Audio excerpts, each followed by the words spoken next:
kembali bersama saya Wong Ganteng Sandonyo. Mohon untuk tidak menyebutkan nama dan identitas dalam percakapan ini karena percakapan ini saya naikkan dalam konten YouTube. Bagaimana Mbak Eni? Saya harus bagaimana ini?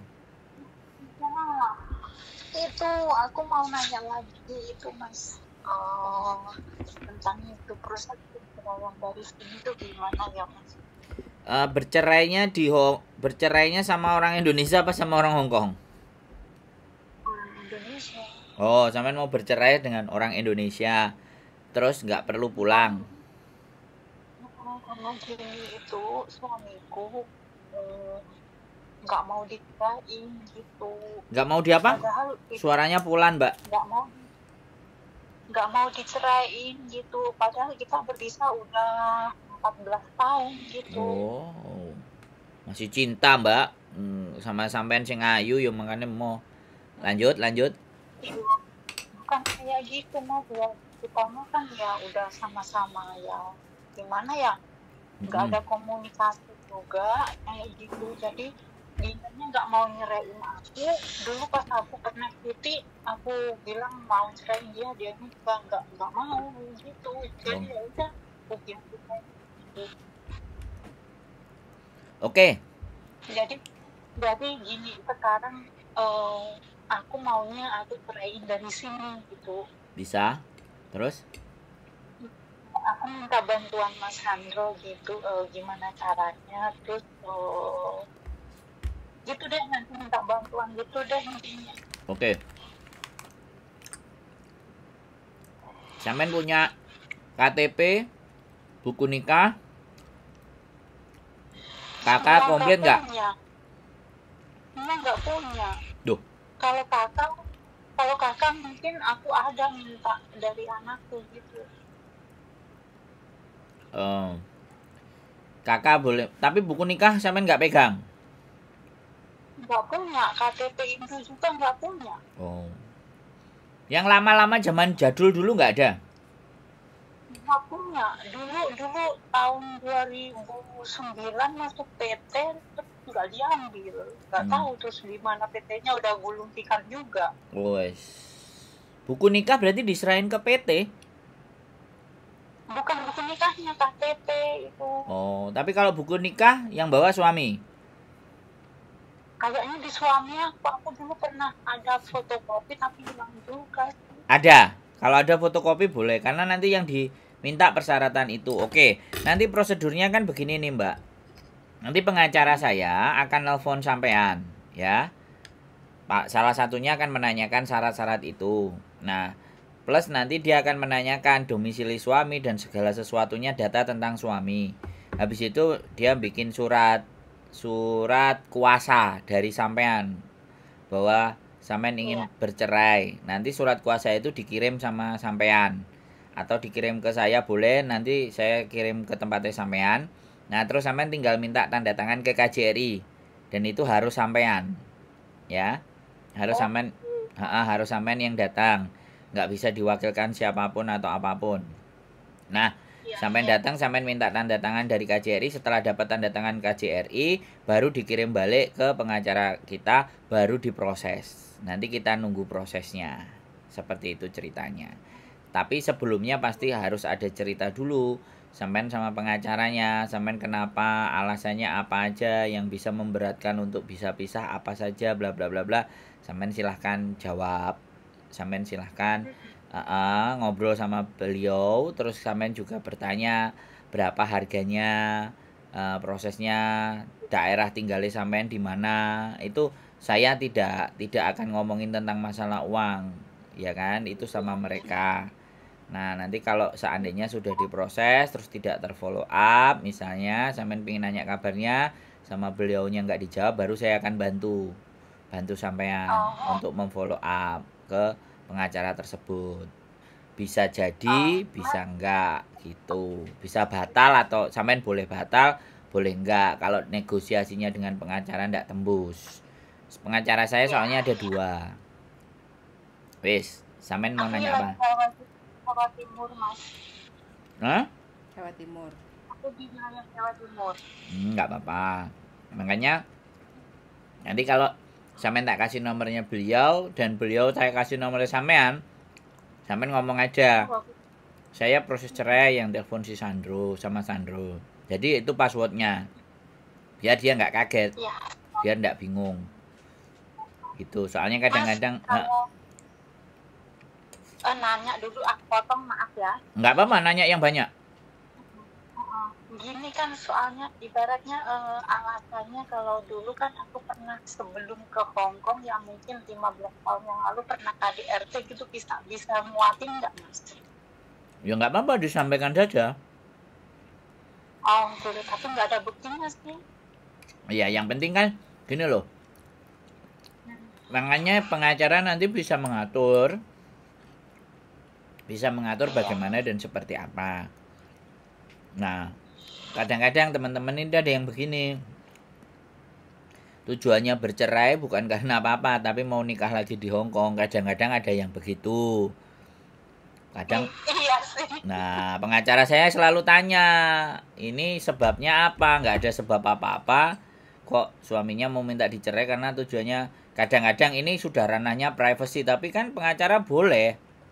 Motifnya apa cerai itu? Alasannya ABCD sudah memenuhi syarat apa enggak? Nah, terus kadang-kadang pengacaranya telepon ke saya. Ini aku golek alasannya angel, tapi dia ngomong mau nikah di Hong Kong. Nah, kadang ya seperti itu juga. Makanya saya ngomong duluan sebelum nanti pengacara menanya yang lain-lain dan macam-macam. Saya kan pasti juga sounding menceritakan sampean. Nah, karena nggak apa-apa. Ya memang alhamdulillah juga ada beberapa yang alhamdulillah juga sudah menikah di Hong Kong. Pasangan-pasangan. Kurang lebih kemarin yang saya lewatkan menikah sudah ada 6 orang 1 bulan. Saya hanya menghadiri 1 yang terakhir, yang 5 nggak menghadiri karena posisi di Indonesia. Ya nggak apa-apa, nanti sampai diskusi sama pengacara juga nggak apa-apa.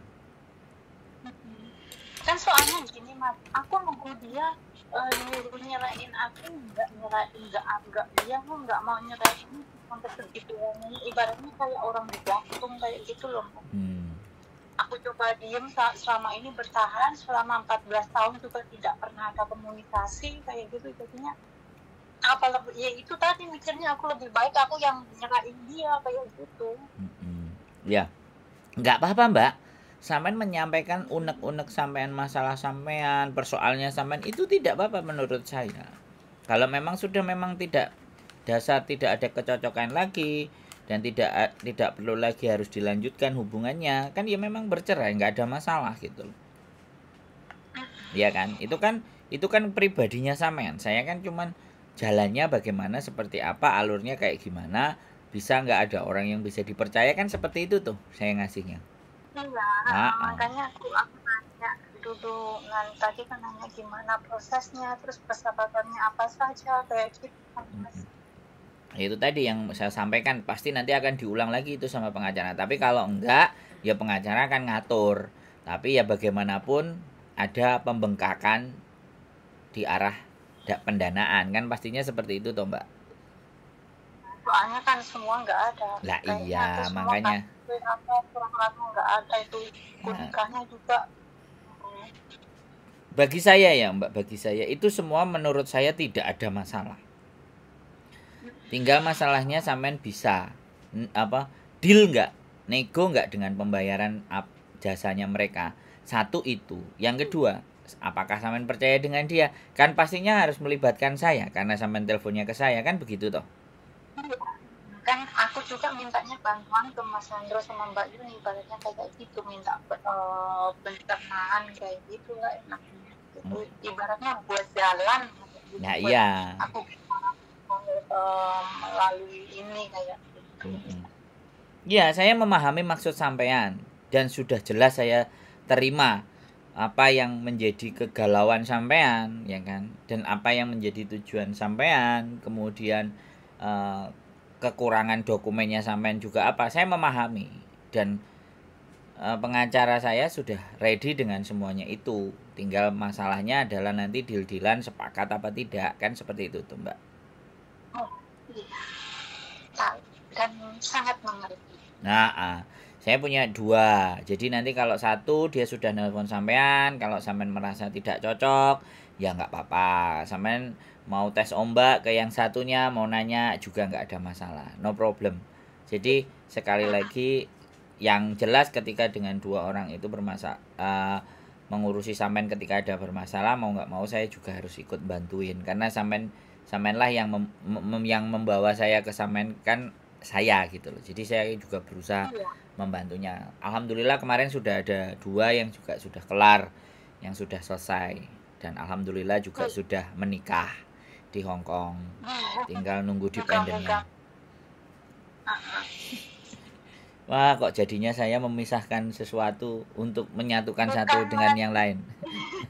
Bukan kayak gitu Mas, masalahnya kan gini, kalau 1 tahun 2 tahun ibaratnya paling lama 5 tahun itu oke, kayak gitu kan ya mungkin lagi kurang beres gitu. Ini udah Siap. puluhan tahun tuh Mas, gitu ya. Oke, siap. Ibaratnya kita sama-sama bergantung kayak gitu Mas. Kita Siap. sudah nggak ada kecocokan, kita nggak ada komunikasi, tapi dianya nggak mau nyerahin, kan aneh gitu kan Mas. Ya, ya, dari pihak sampean ya, kan tapi saya belum pernah dengar dari pihak yang laki-laki. Tapi it's okay, fine.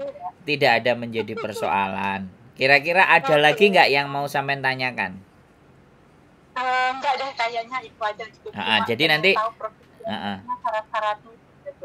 siap. Nanti kalau ada nomor yang menghubungi sampean atau sebaliknya sampean mau menghubungin beliau, terserah sampean. Mana yang duluan mau menghubungin monggo. Tapi udah pasportnya cuman si Sandro gitu aja ya kan. Makasih ya Mas. Ya. Sehat Yes. dan sukses selalu. Amin. Siap. Terima kasih. Waalaikumsalam warahmatullahi wabarakatuh. Iya bojoku? No comment, cerai mencerai. Hai. Hah? Hah? Kok no comment? No comment. Loh. Kowe nang kene kok. Ya, sini lo. Teneng. Kok no comment? Yes. Ya, ora cocok ditinggal ngopi gitu aja ya teman-teman. Wis gak popo, namanya juga rumah tangga. Kalau memang sudah nggak ada kecocokan ya nggak apa-apa. Mudah-mudahan ada jalan terbaik. Kalaupun menemukan pasangan yang baru ya mudah-mudahan. Amin. Cocok kayak regane ndok. Aduh, muni ya. Kayak gitu ya. Oke, pokoknya semangat aja. Pagi-pagi wis galau dengan urusan rumah tangga. Ini bukan galau karena majikan yang ruwet, tapi bojo yang nggak mau dipegat. Jadi wis gak enek hubungan, wis gak enek komunikasi, wis gak enek keharmonisan, tapi menunggu sopo sing arepe megat. Lek bojone gak gelem megat ya wis, kalau memang kita sudah menemukan calon pasangan yang baru ya udah kita yang megat, kayak gitu aja.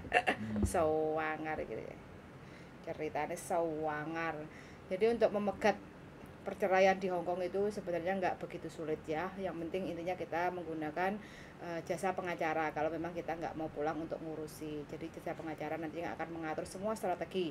Yang penting kita harus jujur apa yang terjadi di dalam rumah tangga kita, supaya nanti di saat pengacara kita perang di meja hijau, jadi ben gak kelabaan kalau musuhnya iku koyok butoju kayak gitu.